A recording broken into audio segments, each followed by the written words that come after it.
Welcome, everyone. I'm Cylindrin Buller, your host of Uplifting Humans, where we honor, empower, educate, and inspire the listener. Our episode today on Fires of Relationships is Sacred Relationships. Relationships provide the opportunity to teach us many lessons, whether it's between a parent and a child, a friend, or even strangers. We can learn so much about not only them, but also ourselves in relation to them. And of course, in this episode, sacred relationships will be discussed. And what are sacred relationships? It is a felt experience between two people, a deep knowing of who you are, and the union of the two coming together as one. Matilda? Hello, everyone. This is Matilda, host of Coffee with Matilda, A Journey to Self. Today, we have a very interesting and very exciting topic to talk about, sacred relationship. I think, Cylindrin. I always strive to be in a sacred relationship. And I think in my definition, it's a relationship in which we are inspired to see the divine in another person, to experience oneness through the union of two. Like sacredness is felt experience. I think it's a deep knowing that you feel you're really yourself with that person. What do you think? Oh, yeah, definitely. It depends on which relationships, but I think we're going to be discussing more of the component of the physical intimacy of two people in a very, very sacred relationship. And when we discuss sacred relationships, it goes beyond the physical. It goes beyond what the world has portrayed. It's another element of discovery, but it's an inner development of discovery of not just oneself, because let's face it, when you're in a relationship, and especially an intimate relationship, you really, really get to know who you are, and you also get to know who the other is. Yes. And for that, I think you need a lot of courage, because lots of times you kind of don't even want to know yourself. You want to hide yourself behind someone. And with a sacred relationship, I think everything comes on the surface. And there are lots of things that you need to deal with as a person, as a partner in that relationship. So Yeah. if I have to think about any sacred relationship and the characteristics of it, I think courage is one of them. Those partners have courage to be vulnerable. Those partners are they have the courage to get hurt and to be real with each other, and kind of take the mask off, because lots of times we have masks for when we're in the society. So I think in sacred relationship, you don't have any mask, and you allow the other person to see you with all elements, your good and bad, the shiny, the ugly. Yeah, you're actually very, very free to be yourself. And you don't have to have those masks, excuse me, you don't have to have those masks that you wear in everyday, situations, be it a boardroom, be it in some form of a relationship where you tend to play a role. In these Mm-hmm. kind of relationships, it's really allowing for everything to come out. And I think one of the key characteristics that I think really allows for you to understand what a sacred relationship is really to have a personal desire for internal growth. So Yes. it's not just about, oh, what's our bank account doing, or how are we going to raise these kids, and oh, I hope you get that raise or you get that new position at work. It's beyond that. It is actually really, really a personal evolution, and evolution for the couple. And in order to have that, I think that there's this thing that we in the yoga community do, and that's called holding space. You have to be able to listen, not just for the words that are being spoken by the other as your beloved, but you're also actually paying attention without judgment, without trying to see what is being communicated. So you're really coming from a place of love, coming from a place of the heart, because you're allowing for that individual to be themselves wholeheartedly, without any sort of predetermined agendas, or um, uh, anything that they feel that they have to kind of abide by in this particular relationship. And the sacred relationships, Matilda, people understand that relationships sometimes are not for an entire lifetime. There's a huge community out there. There's a misconception, oh, you only marry once and it's forever. You know what? You're right. You're very right. But if you married and you understood that this was a sacred contract, and you truly understand and you grow into that sacred contract, then you'll understand that if someone is being held back in their evolution, then there should be no guilt. There should be nothing in that relationship to hold each other back. Because the old saying, if you love something, set it free. I think, Salindra, what you're saying is very interesting and makes me think that maybe the people who are able having sacred relationship are the ones that they've gone through the process of self journey.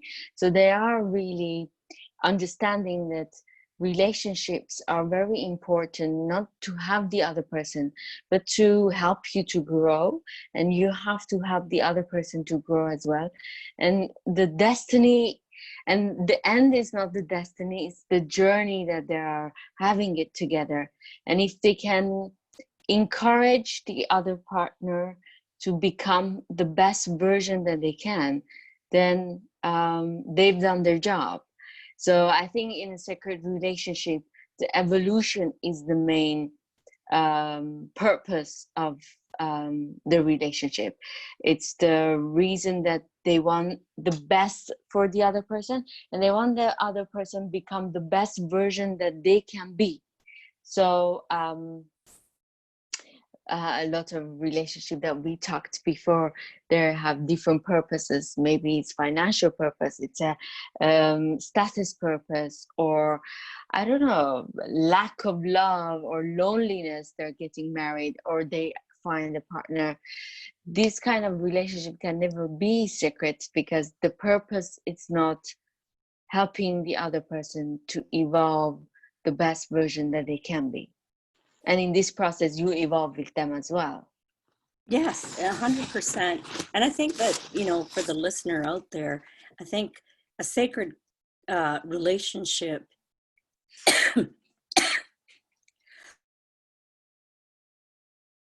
I've got this horrible cough that kicks in every time I want to say something. I do apologize. Um, Sacred relationships, sometimes they can be formed over time, when you understand that there's a something that is growing within each individual that is in that relationship. Most relationships, as they come in, and they really are an external mechanism of keeping two people together. But when we really bond together, when there's a lot of peace and there's love and then there's harmony, all of a sudden you understand that you're free to be who you are. There's no locks and chains on you to keep you in that relationship. And when you see that freedom that already exists, that there is nothing that's keeping you in, some people think that there's a, you know, you have to be in you have to be in that Yeah. relationship because of family or whatever the situation is. Realistically, when people understand that they're in that relationship because there is something greater than them that's at work, and then there's this moment where they reflect and they understand that. But when you're in a sacred relationship, there will be no anxiety, there will be no stress, there will be no undercurrent of unrest or unease in that relationship. That means you're actually coming from that place where you understand and you are evolving, you are growing, you are bonding beyond the physical. And then that's a huge thing. That's a huge, huge commitment. And you can walk that. Some people used to use the common religion. Sacred, relationships can start from, the religion is the same between two people. It's a bonding factor. If they if they love to go to the church and they feel that's bonding them,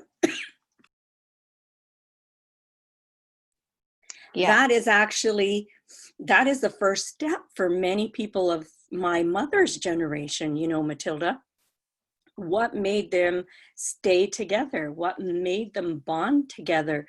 One, I can honestly say, was that there was this family obligation. They owed it to not only their parents and their extended families, but they also owed it to their communities, because they felt like it was looked down upon. But I can also tell you that if you had a very religious background and you had the ability to learn and to grow, to bond together, now you had something that you're bringing to the table, which is creating more of a sacred relationship. Mm-hmm. I mean, your parents probably did something very similar, depending on what their background was and where they grew up, you know. Um, but a true sacred relationship really understands that, marriage or that intimate relationship or partner that you have may not be the partner for the rest of your life, especially if you have one person who's on this trajectory of evolution internally. So they're very spiritual or religious or whatever practice they have, and the other has no desire. They don't even believe in God. They don't believe in a higher force. They don't believe in yoga or meditation or any of the above. All they're fixated on is how many properties can I have, and what's my goal post? Oh, I'm a millionaire today. I want to be a trillionaire in 20 years. You see, those people are at opposite ends. But do you think, Salinda, people like that they are in opposite ends, they can have a sacred relationship together? In my opinion, I think no.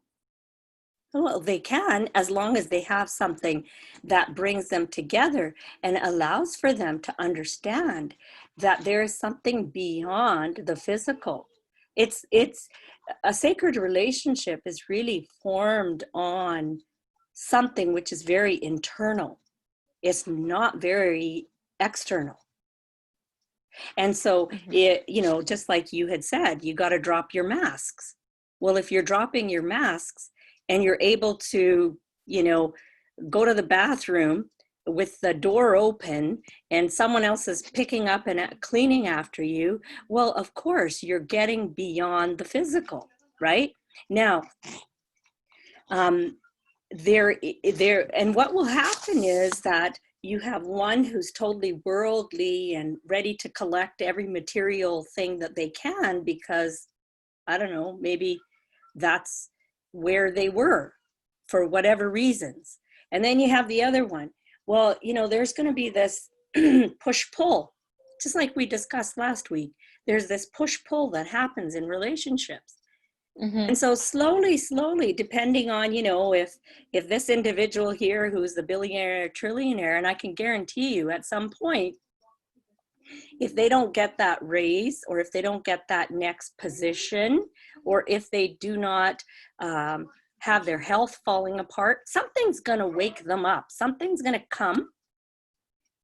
And it's going to be, they're going. And all of a sudden, it's like a freight train comes and goes, boom. And guess what? They wake up. Mm. And then guess what? They go internal. Because there's nothing out there that will help them. And if this person over here, who was their spouse, who was always very internal, who was very much on the path, who understood that life is beyond the physical, if that individual was still there and standing, waiting for this individual, I can tell you that at some point that will happen. But that's a choice that the two will make. Because this one here, if they're only fixated on worldly collections and the next $1 trillion they can make, and the next big Rolls Royce or whatever, and meanwhile this one's still, I got to get up at 3 a.m. and I want to do my nature walk, and I want to go and get some fresh air, because they're beyond all that. Now, either this one's going to say, you know what, I think I'm not in the right relationship. He's going to walk away, or whoever that is, or the other one's going to walk away. But if neither one of them walk away, there is going to be this coming to middle ground. It is going to happen at some point. Something will come and it will allow for each of them to understand. And I think sacred contracts also, or sacred relationships also, Matilda, is, you're responsible for yourself at the end of the day. My mother used to say, you're born alone and you're going to die alone. And in between, you're going to have to figure out if you're going to do that alone as well, or with someone. So as long as you remember how you entered and how you exited, right?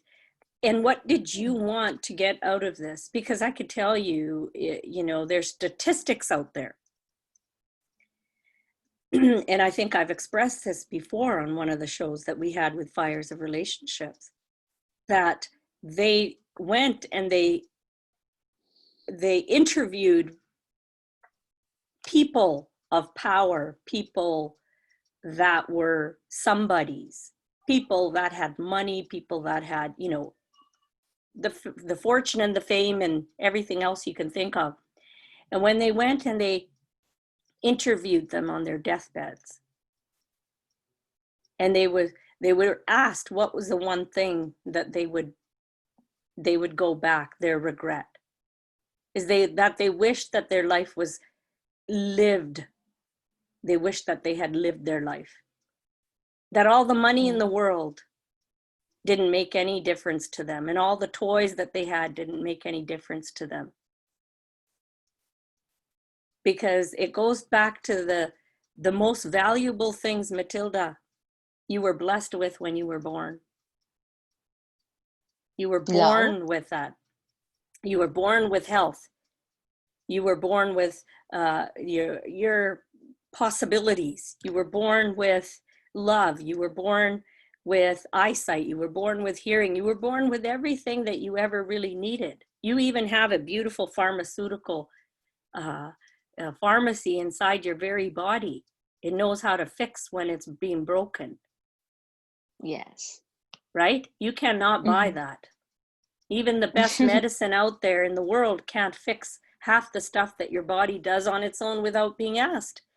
So, you know, sacred relationships are things that you can have an understanding that you have a sacred relationship as you step into the relationship.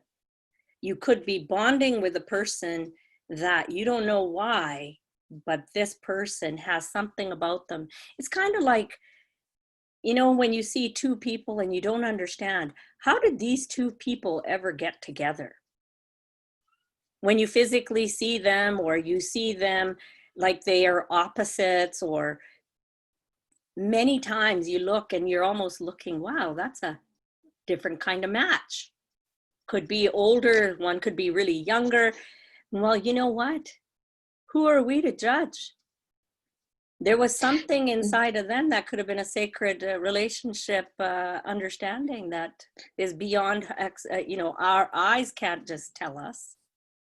Do you think artists and poets and, I don't know, writers experience that more often than regular people? I do believe, because of the creative juices that flow within them, I believe that people that have that side of the brain that operates, and they operate off of something that brings joy to them, which means if they're operating off of joy, their heart is wide open, which Yes. means they're magnetizing themselves, and they're able to bring in that person. So you know, many times you'll see a very old man married to a very young woman, or you'll see a very young woman married or a very old woman married to a much younger man. And I like that. yeah, I like the last one. and you But know, somehow I don't like the old one. But I don't no, know. I see there must be something. But sometimes they're marrying for certain reasons, you know. The woman marries for the money, and the man is marrying because she's a younger person. But I'm sure there are men and women that they have very big age difference, and they marry because they have something, they have an amazing connection, or there's something beautiful between them that that's other right. people don't understand. There's a number of characteristics that you'll see, a number of characteristics that you'll see the that the individuals will gravitate towards each other. And you know, there's a lot to be said about, you may not understand because you're immature today, but you know, as time goes on, you start to understand. Like, the majority of people are not, I would say the majority of people are not the ones that were consciously aware and on this sacred journey. Yes, a majority were religious. Religion brought them together. So their Sunday together was very, very sacred. And the lessons that they learned through the churches and the temples made a lot of sense and had influence over them. But as they went forward, and depending on who they were for the rest of the 6 days of the week, that there was no church or temple, and where they were on that evolutionary path, is an interesting question, because a lot of this comes with age as well. Some are born with it. You know, I can say that I was born being on the path, and because we were not real, you know, temple or church goers, but I intuitively knew there was something beyond what my eyes could see and my ears could hear. And I knew that source energy was something that I connected to. So But basically, it's spiritual. Well, it's sacred is spiritual. Yes, sacred is beyond the material. It is beyond the physical. It is beyond your dollars and cents, and it is beyond your titles and positions. It is going beyond all that. And I've actually I was asking friends. Now I'm coughing. Oh no. I didn't do that. So I was asking friends, and I was talking about with friends, and I was like, oh, this is the topic for today. And they were asking, so how can we know if whatever relationship we had, it was a separate relationship? Or how can we know what we have to do in order to attract a sacred relationship towards us?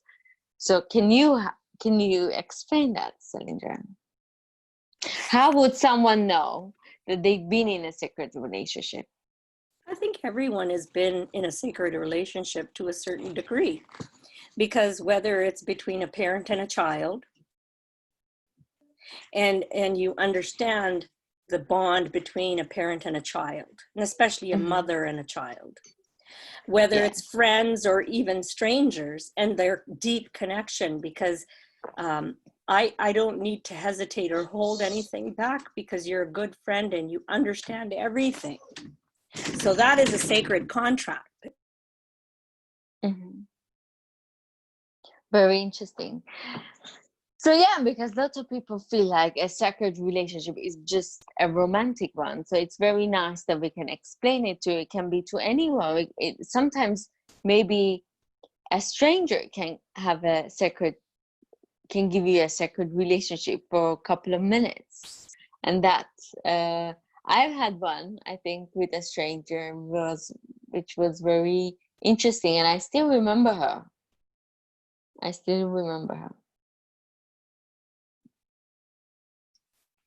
So, Sandra, so I was talking to my friends about today's topic, and they asked me, how would we know if we've been in a sacred relationship, A, and if we haven't, what we can do, what we can work on us, so we can attract a sacred relationship, a sacred partner to our life. So two questions I have for you. Well, that's an interesting question, definitely. I think that the person who wants to attract someone in a sacred relationship must already be a sacred individual. And so if you're doing things and you're very intuitive and you understand the bigger scheme of life, and that everything is energetic and vibrational, well, obviously, if you're doing the work, people would pick up on that. And has everybody been in a sacred relationships? Of course, to a certain degree, because you have to remember, two people that came together, a mother and a father, created something out of love, which was you. So you already know what a sacred contract is. Okay. And that's, and I know that there's other, some people say, oh, well, I wasn't really in love, but I ended up having a child. Well, I'm not talking about that. I'm talking about true, two people that are in love, in union, that created a child. But I think the closest relationship that anybody can really relate to is your relationship with your mother or with your father. It doesn't have to be just the mother, and it could be any other caregiver. And how do you know if you're in a sacred relationship? Because you're not holding anything back. You're not hiding. You are who you are. So when you need to blow up, you blow up. And the other person understands, oh, that's not their real true nature.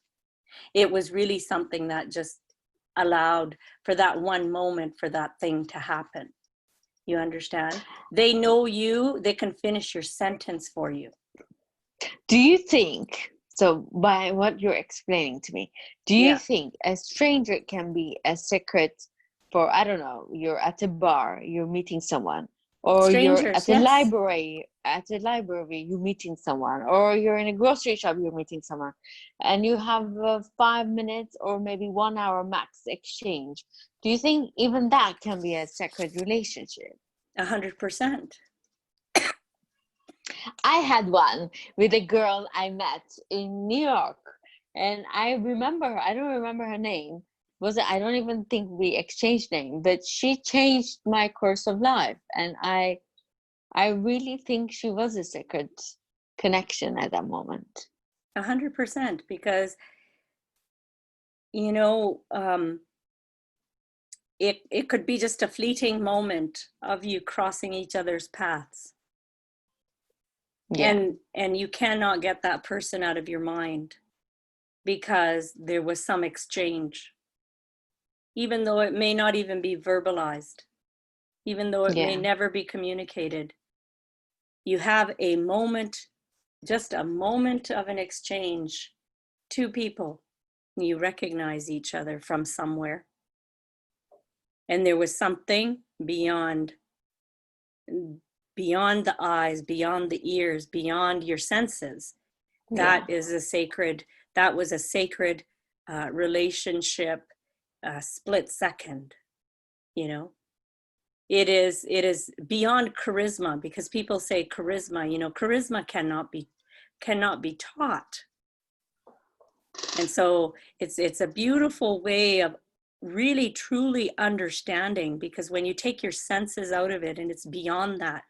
And you know, you talk about physical intimacy in a relationship, but now when you talk about sacred relationships in intimacy, I mean, that is mind blowing, mind blowing, because it could be a glance across the room that can tell you, without a spoken word, anything and everything. I think there's a video on YouTube. I know that I saw it quite a while ago, and it was two artists, and they had this beautiful relationship, and for whatever reason Yeah, they went their separate ways, and after 20 years they decided to come back. But the yeah. idea was, not a word would be spoken, and they would sit across the table from one another and look into their eyes.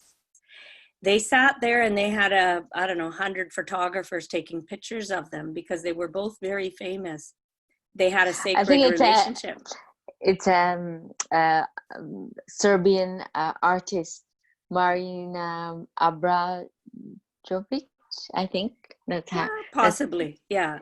And I mean, you know, she didn't need to say a word, because when I saw that yeah, video, I cried.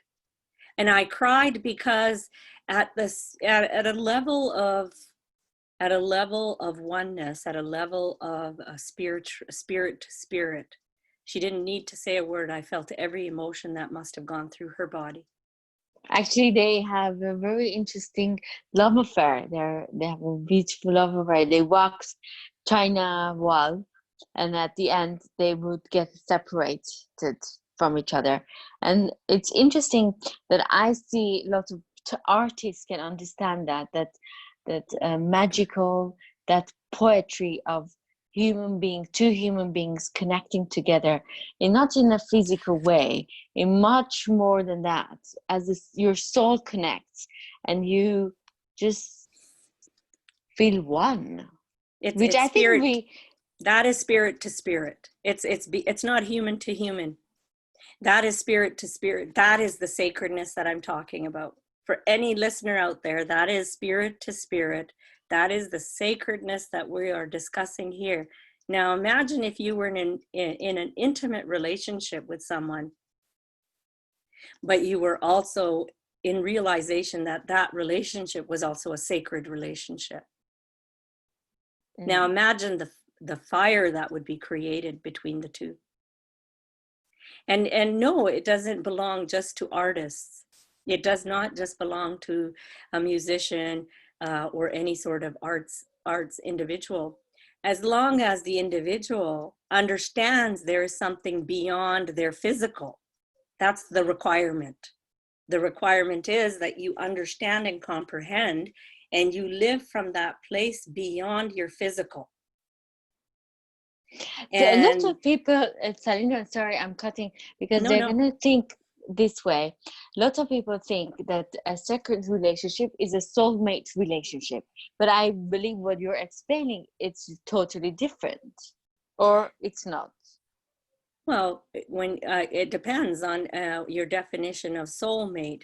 A soul to soul is a sacred, because a soul to soul, because you don't have a soul, Matilda. You are the soul. You understand? Mm-hmm. So when I say soul, that means spirit. Soul and spirit, same thing. Mm-hmm. And so it's beyond Matilda, the physical Matilda. It is beyond that. And those relationships don't just form, like I said, it's not just about a relationship with a life partner. This relationship is between two siblings. I can give you Yeah. an example. My brother and I mean, I come from a very large family, Matilda. I have 5 sisters and I have 3 brothers, you know. And my relationship with one of my brothers is very sacred.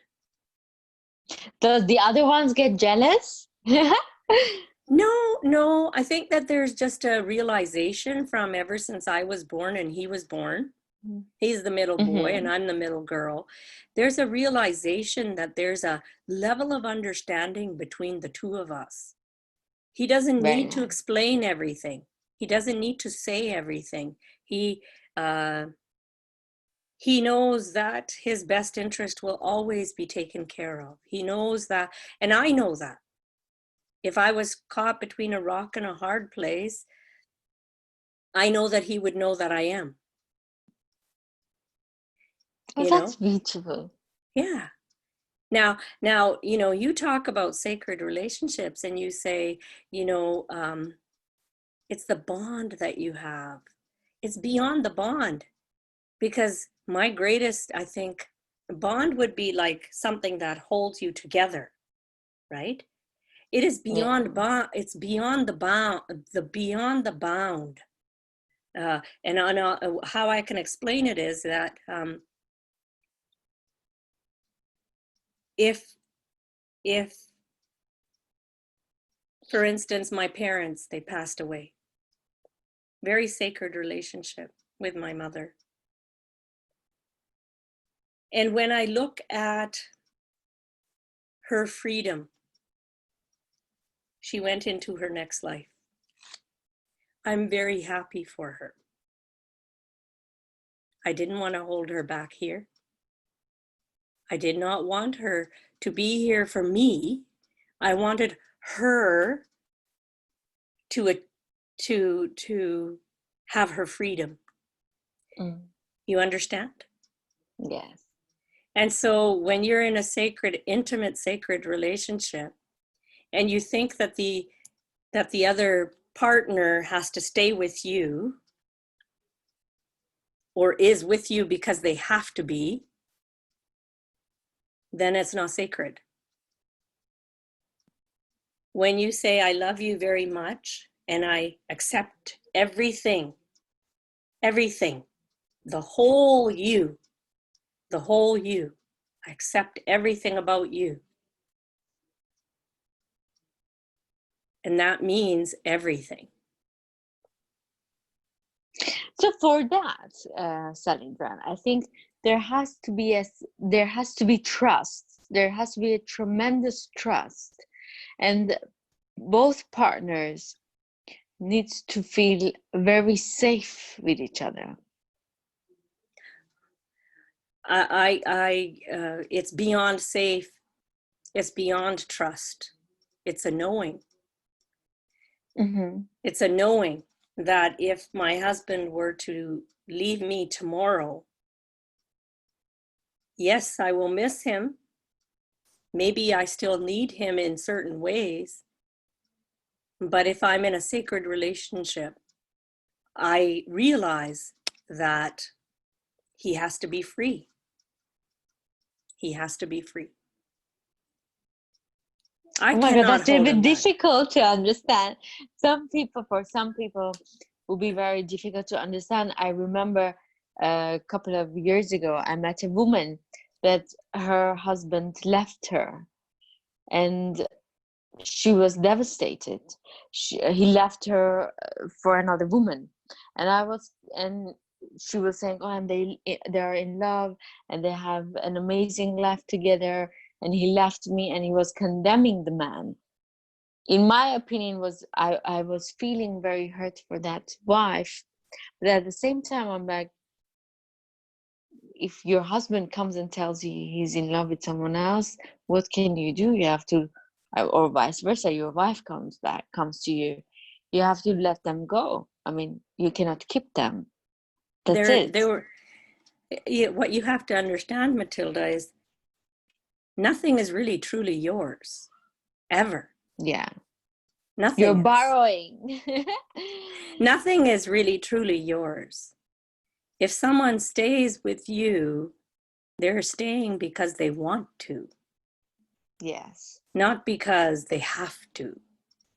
And the generational, um, the generational cultural ties that people have, generational, cultural, familial, bonds that, oh, you must, it doesn't matter if he beats you up every night, or doesn't matter if he's out drinking and being with other women, you must stay together. That is no longer. That should never be. And even in the back in the day, Matilda, it never was. True sacred relationships would never put up with that. Yeah. I believe I have a sacred relationship with my grandma. And that's a beautiful thing. And how would you be able to define your relationship with your mother as a sacred relationship? Why what was so different that you can actually put your finger on it and say that? Uh, because with my grandma, we don't need to talk much. She feels me, she understands me. Even there are days that I'm upset, even from my hello and how are you, she can pick it up. And she has a very nice way of handling me. I love it. With her, I'm always a surrender, which with other people, I might defend myself, I might try to show something, or try to start using my mask. With her, I'm just surrendering myself all the time, There's because a there is level no of need. peace. Yeah, A level of exactly. peace, right? There's a level of understanding, but it's beyond a level of understanding. There's a level of peace. There's a Mm. level of comfort. You know that there's no anxiety, no stress, no pressure. You know that within her Mm. being, there's no draining of Matilda. There's no Yes. draining of Matilda. You see? And she wants me to be, and she wants me to flourish and become the best version that I can be. And she never imposes her vision in life. I think that's the key. When you see in a relationship, the partner, whoever that partner is, doesn't impose any vision or any outlook of life to you, because they want you to grow and to evolve the way that you are supposed to evolve. I think Yeah. that's the beauty of it. Yes, yes, 100%. And I think that, the key for the listener is that, you must understand that some relationships will last a lifetime, and some relationships are only meant to be brief. They are only ever meant to be brief. And do not hold anyone, do not bond anyone and hold them accountable, because that is the reality of life. Question yourself, work on yourself, be a better person yourself. And it's all about that. And of course, there's definitely going to be transformation within each of us. But for some, you know, the time will come very soon, and for some, time has already come. But remember that, you know, how much peace is there in our relationships? How much stress, anxiety, turbulence, dis-ease, because that is going to allow for your growth. And question everything.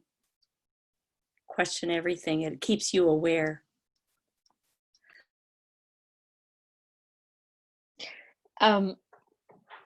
Salindran, I want to mention one element here that I feel in people who are courageous towards love. I think they have more opportunity to experience a sacred relationship. So I want to encourage everyone to not be afraid of love. Love can be very frightening. That's why we go find sometimes it's a self-sabotage in a way. We go and find relationships that are wrong for us. In a way, we want to prove ourselves that maybe we're not worthy of love. I don't know. I don't know the psychology behind it. But if you have that courage, if you can love someone, your child, your neighbor, your friend, your lover, so openly and so